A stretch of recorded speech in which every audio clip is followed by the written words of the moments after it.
નમસ્કાર વિદ્યાર્થી મિત્રો, વર્લ્ડ ઇન બુક્સ એકેડેમી પર આપ સૌનું સ્વાગત છે। મિત્રો, આજે છે 17 જુલાઈ 2021 અને આજના લેક્ચરમાં આપણે આજના કેટલાક મહત્ત્વના કરંટ અફેર વિશે ચર્ચા કરવાના છીએ કે જે તમારી આગામી પીએસઆઈ કોન્સ્ટેબલ, બિન સચિવાલય તેમજ જીપીએસસી ક્લાસ 1, 2 અને ડીવાયએસઓ એસટીએ તેમજ પીએની પરીક્ષામાં પૂછાઈ શકે તેવા મહત્ત્વના પ્રશ્નોની આપણે સંપૂર્ણ ડિટેલ સાથે ચર્ચા કરવાના છે। તો એ માટે આપણા લેક્ચરને શરૂથી લઈ અને અંત સુધી જોતા રહેજો। તેમજ મિત્રો, તમને આપણું લેક્ચર પસંદ આવે છે તો લેક્ચરને વધુમાં વધુ શેર કરો, જેનાથી વર્લ્ડ ઇન બોક્સ દ્વારા તમને યુટ્યુબના માધ્યમથી સમગ્ર દિવસનું પરીક્ષાલક્ષી મહત્ત્વપૂર્ણ કરંટ અફેર એ પણ માત્ર 15થી 20 મિનિટની અંદર મળે છે।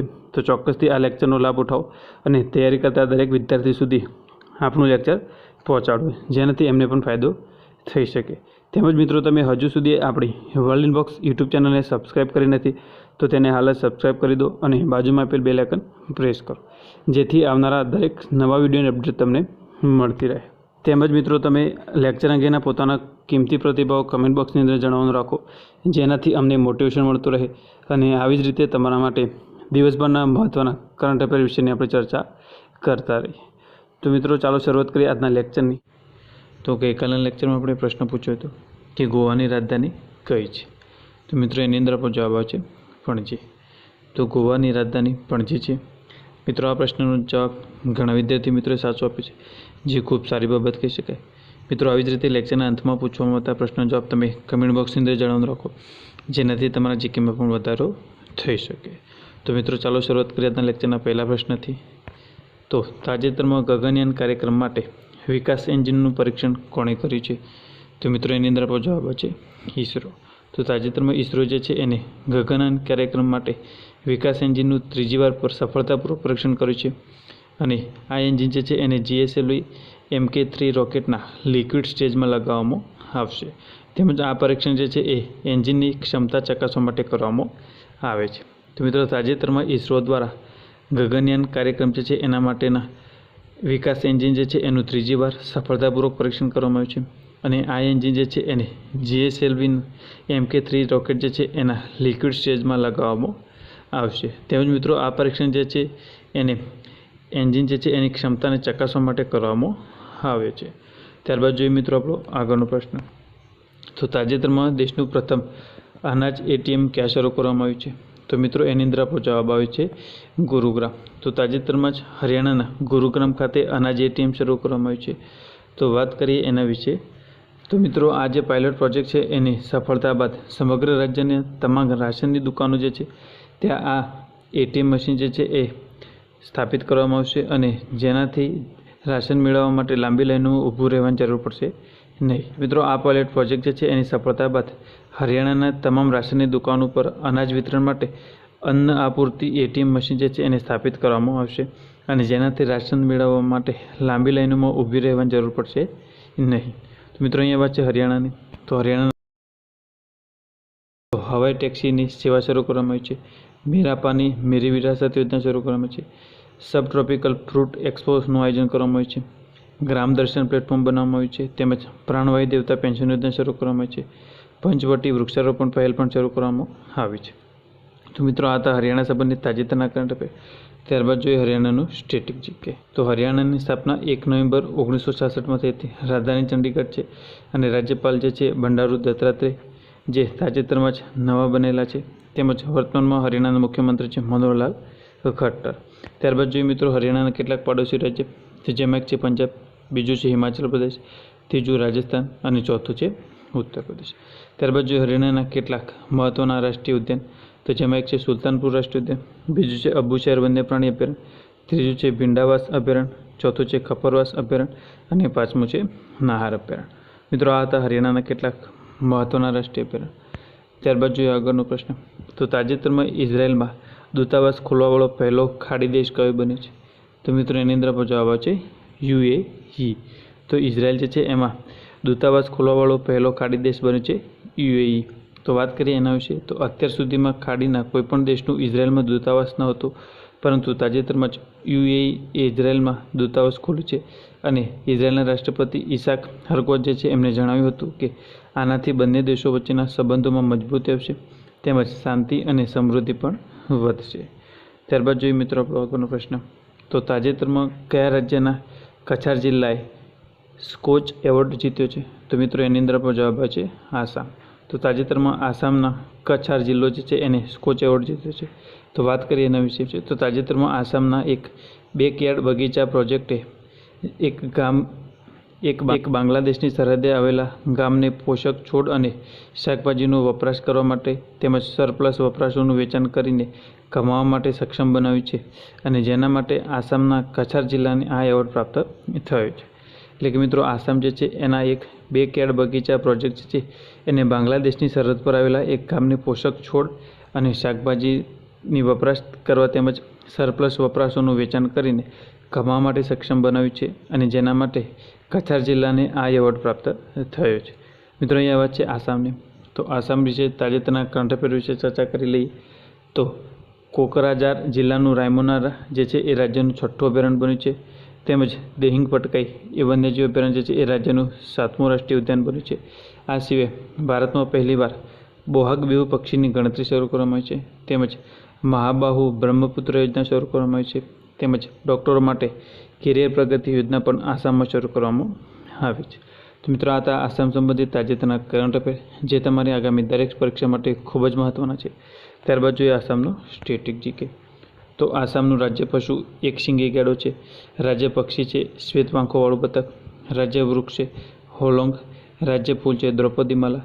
તેમજ વાત કરીએ આસામના કેટલાક લોકનૃત્યો, તો જેમાં એક છે બંગુરુબા, ત્યારબાદ છે અંકિયાનાટ, ઝુમરા, હોબ્ઝાનાઈ, ખેલગોપાલ, નટપૂજા અને બિછુઆ, તેમજ ખલીગોપાલ અને બિહુ. તો મિત્રો આ હતા આસામના કેટલાક મહત્ત્વના લોકનૃત્ય. ત્યારબાદ જોઈએ તો રાભા, દિમાર, કોછારી, બોડો, અબોર અને મિકેર, આ જે આસામની મહત્ત્વની જનજાતિઓ છે. ત્યારબાદ વાત કરીએ તો આસામની સ્થાપના 15 ઓગસ્ટ 1947માં થઈ હતી. રાજધાની દિસપુર છે, રાજ્યપાલ છે જગદીશ મુખી અને મુખ્યમંત્રી છે હેમંત બિસ્વા શર્મા. તેમજ મિત્રો આસામને 7 રાજ્યની સીમા સ્પર્શે છે, જેમાં એક છે અરુણાચલ પ્રદેશ, બીજું છે નાગાલેન્ડ, ત્રીજું મણિપુર, ચોથું મિઝોરમ, પાંચમું ત્રિપુરા, છઠ્ઠું મેઘાલય અને સાતમું છે પશ્ચિમ બંગાળ. ત્યારબાદ જોઈએ મિત્રો આસામના કેટલાક મહત્ત્વના રાષ્ટ્રીય ઉદ્યાન, જેમાં એક છે કાજીરંગા નેશનલ પાર્ક, બીજું છે માનસ નેશનલ પાર્ક, ત્રીજું છે ઓરંગ નેશનલ પાર્ક, ચોથું છે નમેરી નેશનલ પાર્ક અને પાંચમું છે ડિબ્રુ સૈખોવા નેશનલ પાર્ક. તો મિત્રો આ હતા આસામના કેટલાક મહત્ત્વના રાષ્ટ્રીય ઉદ્યાન. મિત્રો ત્યારબાદ આપણા આગળના પ્રશ્નની ચર્ચા કરી એ પહેલાં વાત કરી તો વર્લિન બક્સ એકેડેમી ગાંધીનગર દ્વારા આગામી ડીવાયએસઓ અને એસટીએની પ્રિલિમ પરીક્ષા માટે એક ફ્રી પ્રેક્ટિસ પેપર સિરીઝ શરૂ કરવામાં આવી છે, જે અંતર્ગત વર્લિન બક્સની ટેલિગ્રામ ચેનલ પર ડેલી પ્રેક્ટિસ પેપર મૂકવામાં આવે છે, જેની શરૂઆત 24 જૂનથી થઈ ગયેલી છે, જેમાં કુલ 30 જેટલા પ્રશ્નપત્રો જે છે એ પ્રેક્ટિસ પેપર તમને મૂકવામાં આવશે. તો મિત્રો તમારી તૈયારીને ચકાસવા માટે ચોક્કસથી આ પેપર જે છે એ તમે સોલ્વ કરવાનું રાખો, જેનાથી તમારી તૈયારી જે છે એમાં તમને કયા વિષયમાં વધુ ધ્યાન આપવું એના વિશે આઈડિયા આવી જશે. તેમજ મિત્રો આ કાર્યક્રમ વિશે વધુ માહિતી માટે તમે આપણા હેલ્પલાઇન નંબર 7575061818 પર કોલ કરીને માહિતી મેળવી શકો છો. તો મિત્રો આ હતી માહિતી વર્લિન બક્સ દ્વારા શરૂ કરવામાં આવેલ ફ્રી પ્રેક્ટિસ પેપર સિરીઝ વિશેની. ત્યારબાદ જોઈએ મિત્રો આપણો આગળનો પ્રશ્ન, તો તાજેતરમાં કઈ રાજ્ય સરકારે આંતરરાષ્ટ્રીય કાર્યક્રમમાં ભારતનું પ્રતિનિધિત્વ કરવાવાળા દિવ્યાંગોને સરકારી નોકરી આપવાની જાહેરાત કરી છે? તો મિત્રો એની અંદર આપણો જવાબ છે ગુજરાત. તો તાજેતરમાં ગુજરાત જે છે એને આંતરરાષ્ટ્રીય કાર્યક્રમોની અંદર ભારતનું પ્રતિનિધિત્વ કરવાવાળા દિવ્યાંગ વ્યક્તિઓ જે છે એમને ગુજરાત સરકાર સરકારી નોકરી આપશે એવી જાહેરાત કરેલી છે. મિત્રો અહીંયા વાત છે આપણા ગુજરાતની. તો ગુજરાત સંબંધિત તાજેતરના કેટલાક ખૂબ જ મહત્ત્વના કરંટ અફેર વિશે ચર્ચા કરી લઈએ. તો દેશનું પહેલું આંતરરાષ્ટ્રીય સમુદ્રી સેવા ક્લસ્ટર ગિફ્ટ સિટી ખાતે સ્થાપિત કરવામાં આવશે, તેમજ ડ્રેગન ફંડનું નામ બદલીને કમલમ રાખવામાં આવ્યું છે. આ સિવાય બાગાયતી વિકાસ મિશન લોન્ચ કરવામાં આવ્યું છે, તેમજ ભારતનું સૌથી મોટો મલ્ટીમોડલ લોજિસ્ટિક પાર્ક ગુજરાતના સાણંદમાં સ્થાપિત કરવાની જાહેરાત, તેમજ 1 જાન્યુઆરી 2021થી ગુજરાતમાં નવી પર્યટન નીતિ લાગુ કરવામાં આવી છે. તેમજ મિત્રો વાત કરીએ તો દીનદયાળ ક્લિનિક લોન્ચ કરવામાં આવી છે, તેમજ દેશનો સૌથી મોટો સોલર પાર્ક ગુજરાતના કચ્છમાં સ્થાપિત કરવાની જાહેરાત કરવામાં આવી છે. તેમજ મણિકરણ પાવર લિમિટેડ દ્વારા ભારતની પહેલી લિથિયમ રિફાઇનરી સ્થાપિત કરવાની જાહેરાત કરી છે. તેમજ પીએમ મોદીજી દ્વારા કેવડિયામાં આરોગ્ય વનનું ઉદ્ઘાટન કરવામાં આવ્યું છે. આ સિવાય કિસાન સૂર્યોદય યોજના લોન્ચ કરવામાં આવી છે, તેમજ મુખ્યમંત્રી કિસાન સહાય યોજના લોન્ચ કરવામાં આવી છે. તેમજ મિત્રો વિશ્વનું પહેલું સીએનજી પોર્ટ ટર્મિનલ જેનું નિર્માણ ગુજરાતના ભાવનગર બંદર ખાતે કરવામાં આવશે. તેમજ ખાદી અને ગ્રામોદ્યોગનો પહેલો રેશમ પ્રસંસ્કરણ પ્લાન્ટ જે સુરેન્દ્રનગરમાં સ્થાપિત કરવામાં આવશે. તેમજ પીએમ મોદીજી દ્વારા અમદાવાદનું દેશનું સૌથી મોટું હૃદય રોગનું હોસ્પિટલનું ઉદ્ઘાટન કરવામાં આવ્યું છે. તેમજ બાળકીઓના કલ્યાણ માટે વાલી દીકરી નામની યોજના લોન્ચ કરવામાં આવી છે. તો મિત્રો આ હતા ગુજરાત સંબંધિત તાજેતરના કરંટ અફેર જે તમારી આગામી દરેક પરીક્ષા માટે ખૂબ જ મહત્ત્વના છે. ત્યારબાદ જોઈએ ગુજરાતનું સ્ટેટિક જીકે. તો ગુજરાતની સ્થાપના 1 મે 1960માં થઈ હતી. કેપિટલ ગાંધીનગર છે અને ગુજરાતના મુખ્યમંત્રી વિજયભાઈ રૂપાણી છે. તેમજ રાજ્યપાલ છે આચાર્ય દેવવ્રત અને મુખ્ય ન્યાયાધીશ વિક્રમનાથ છે. તેમજ મિત્રો ગુજરાતને રાજસ્થાન, મધ્યપ્રદેશ અને મહારાષ્ટ્રની સીમાઓ સ્પર્શે છે. આ સિવાય મિત્રો ગુજરાતને પાકિસ્તાનની એક આંતરરાષ્ટ્રીય સીમા પણ સ્પર્શે છે. ત્યારબાદ જોઈએ મિત્રો ગુજરાતના કેટલાક મહત્ત્વના રાષ્ટ્રીય ઉદ્યાન. તો જેમાં એક છે ગીર રાષ્ટ્રીય ઉદ્યાન જે ગીર સોમનાથમાં આવ્યું છે. ત્યારબાદ છે વેળાવદર બ્લેકબક નેશનલ પાર્ક જે ભાવનગરમાં આવ્યું છે. ત્યારબાદ છે વાસંદા રાષ્ટ્રીય ઉદ્યાન જે નવસારીમાં આવ્યું છે. ત્યારબાદ છે સમુદ્ર રાષ્ટ્રીય ઉદ્યાન જે જામનગરમાં આવ્યું છે. ત્યારબાદ છે નારાયણ સરોવર અભયારણ્ય જે કચ્છ લખપત ખાતે આવ્યું છે. ત્યારબાદ સુરખાબનગર અભયારણ્ય જે કચ્છના રાપર ખાતે આવ્યું છે. ત્યારબાદ છે કચ્છ ઘોરાડ અભયારણ્ય જે અબડાસામાં આવેલું છે. તો મિત્રો આ હતા ગુજરાતના કેટલાક મહત્ત્વના રાષ્ટ્રીય ઉદ્યાન કે જે તમારી આગામી પરીક્ષા માટે ઉપયોગી સાબિત થઈ છે. તો ત્યારબાદ જોઈએ મિત્રો આપણો આગળનો પ્રશ્ન. તો તાજેતરમાં કઈ રાજ્ય સરકારે ઇલેક્ટ્રિક બાઇક ટેક્સી યોજના શરૂ કરી છે? તો મિત્રો એની અંદર આપણો જવાબ આવે છે કર્ણાટક. તો તાજેતરમાં કર્ણાટક રાજ્ય સરકાર દ્વારા ઇલેક્ટ્રિક બાઇક ટેક્સી યોજના શરૂ કરવામાં આવી છે. વાત કરીએ આ યોજના વિશે તો આ યોજનાનો ઉદ્દેશ છે કે મુસાફરી દરમિયાન થતા સમય અને લોકો માટે થતી અગવડતાને ઘટાડવું. તેમજ જે લોકો તેમના ઘરેથી બસ સ્ટેન્ડ, રેલવે સ્ટેશન અને મેટ્રો સેવાઓ સુધી મુસાફરી કરી રહ્યા છે તેમને આ યોજનાથી લાભ થશે. એટલે કે મિત્રો આ યોજના જે છે એનો ઉદ્દેશ છે કે મુસાફરી દરમિયાન જે સમય થાય છે એને ઘટાડવો, તેમજ મુસાફરોને થતી અગવડતાને ઘટાડવી અને જે લોકો પોતાના ઘરેથી બસ સ્ટેન્ડ, રેલવે સ્ટેશન અને મેટ્રો સેવાઓ સુધી મુસાફરી કરી રહ્યા છે તેમને આ યોજનાથી લાભાન્વિત કરવા. મિત્રો અહીંયા વાત છે કર્ણાટક રાજ્યની. તો કર્ણાટક સંબંધિત તાજેતરના કરંટ અફેર વિશે ચર્ચા કરી. તો બીજો ખેલો ઇન્ડિયા યુનિવર્સિટી કેમ્પ્સનું આયોજન થવાનું છે. તેમજ આયુષ્યમાન ભારત કાર્યક્રમ અંતર્ગત 2020-21માં સ્વાસ્થ્ય અને કલ્યાણ કેન્દ્ર સ્થાપિત કરવામાં સમગ્ર ભારતમાં પ્રથમ નંબરે આવ્યું છે. આ સિવાય દેશની પ્રથમ engineering research and development policy શરૂ કરવામાં આવી છે. તેમજ દેશની પ્રથમ મહિલા ફૂટબોલ એકેડમી બેંગ્લુરુમાં સ્થાપવામાં આવી છે. ત્યારબાદ મેકર સન્માન યોજના શરૂ કરવામાં આવી છે અને સરકારી સેવાઓની હોમ ડિલિવરી માટે જનસેવક યોજના પણ લોન્ચ કરવામાં આવી છે. મિત્રો આ હતા કર્ણાટકના તાજેતરના કરંટ અફેર. ત્યારબાદ જોઈએ કર્ણાટકનું સ્ટેટિક જીકે. તો રાજ્ય ફૂલ છે કમળ, રાજ્ય વૃક્ષ ચંદન છે, રાજ્ય પક્ષી નીલકંઠ છે અને રાજ્ય પ્રાણી છે હાથી. તેમજ યક્ષગણ, કુનિતા, કરગા, લાંબી અને વીરગાસે જેવા કર્ણાટકના કેટલાક મહત્ત્વના લોકનૃત્ય છે. ત્યારબાદ જોઈએ મિત્રો કર્ણાટક સ્થાપના જે છે એ 1 નવેમ્બર 1956માં થઈ હતી. રાજધાની બેંગલુરુ છે. રાજ્યપાલ થાવરચંદ ગેહલોત છે અને મુખ્યમંત્રી છે BS યેદુરપ્પા. મિત્રો આજે રાજ્યપાલ થાવરચંદ ગેહલોત છે એ તાજેતરમાં જ નવા બનેલા છે. ત્યારબાદ વાત કરીએ તો કર્ણાટકને અન્ય 6 રાજ્યની સીમાઓ સ્પર્શે છે, જેમાં એક મહારાષ્ટ્ર, બીજું ગોવા, ત્રીજું છે કેરળ, ચોથું તામિલનાડુ, પાંચમું આંધ્રપ્રદેશ અને છઠ્ઠું તેલંગાણા. ત્યારબાદ જે મિત્રો કર્ણાટકના કેટલાક મહત્ત્વના રાષ્ટ્રીય ઉદ્યાન તો જેમાં એક છે બંદરઘટ્ટા રાષ્ટ્રીય ઉદ્યાન જે બેંગ્લોરમાં આવેલું છે, બીજું છે બાંદીપુર રાષ્ટ્રીય ઉદ્યાન, ત્રીજું છે નાગરહોલ રાષ્ટ્રીય ઉદ્યાન, ચોથું છે મુદુમલાઈ નેશનલ પાર્ક, પાંચમું છે કાબિની વન્યજીવ અભયારણ્ય, છઠ્ઠું છે બ્રહ્મગીરી વન્યજીવ અભયારણ્ય અને સાતમું છે કંડેલી વન્યજીવ અભયારણ્ય. મિત્રો આ હતા કર્ણાટકના કેટલાક મહત્ત્વના રાષ્ટ્રીય ઉદ્યાન. ત્યારબાદ જોઈએ આપણો આગળનો પ્રશ્ન. તો તાજેતરમાં કેન્દ્રીય પરિવહન મંત્રી નીતિન ગડકરીએ કયા રાજ્યમાં 16 રાષ્ટ્રીય રાજમાર્ગ પરિયોજનાઓનું ઉદ્ઘાટન અને શિલાન્યાસ કર્યો છે? તો મિત્રો એની અંદર આપણો જવાબ છે મણિપુર. તો તાજેતરમાં મણિપુરમાં કેન્દ્રીય પરિવહન મંત્રી નીતિન ગડકરીએ 16 રાષ્ટ્રીય રાજમાર્ગ પરિયોજનાઓનું અને તેનું ઉદ્ઘાટન તેમજ તેનો શિલાન્યાસ કર્યો છે. વાત કરીએ તો આ પરિયોજના જે છે એના પાછળ 4.148 એટલે કે 4148 કરોડ રૂપિયાનો ખર્ચ થયો છે અને જેમાં કુલ 298 કિલોમીટર લંબાઈ કવર કરવામાં આવી છે.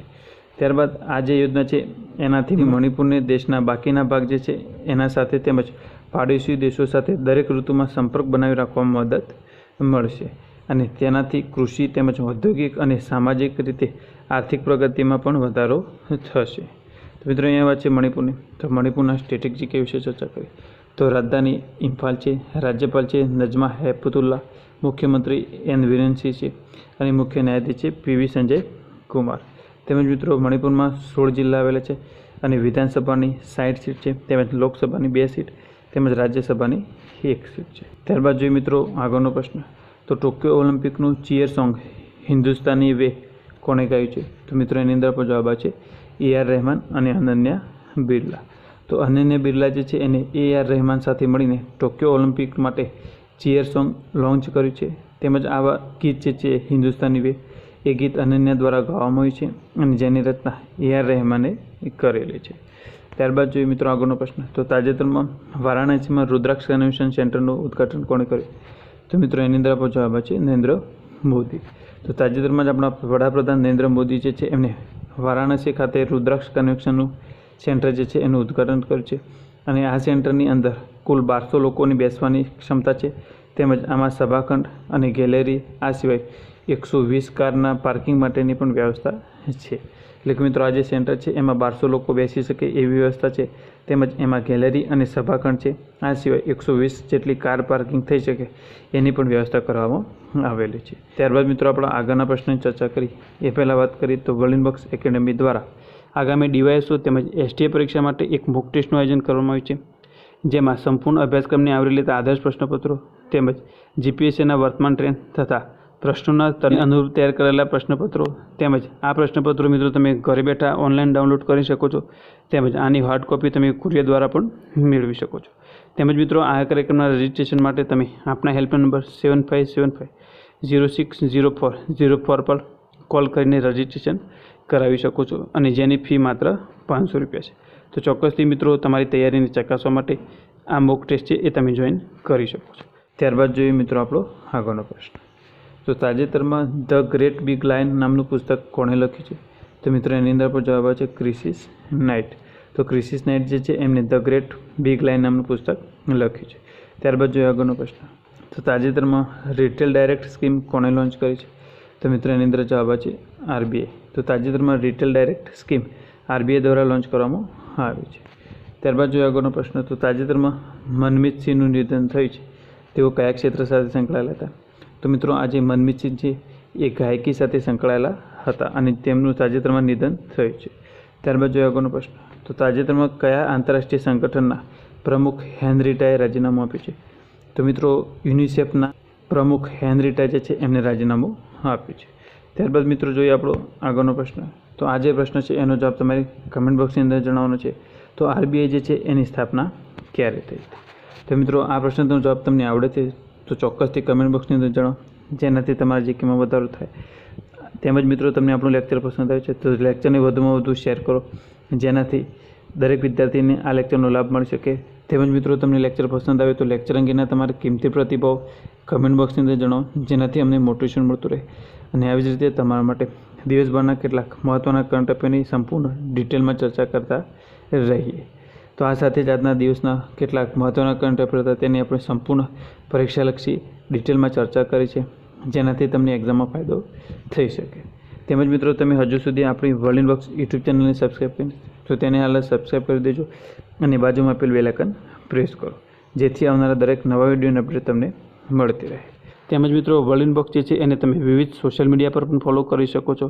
આ સિવાય વર્લિન બક્સ દ્વારા ચલાવવામાં આવતા સ્પર્ધાત્મક પરીક્ષાઓના કોર્સને પરચેસ કરવા તેમજ એ કોર્સ વિશેની માહિતી મેળવવા માટે તમે આપણા હેલ્પલાઇન નંબર 8238238787 પર કોલ કરીને માહિતી મેળવી શકો છો.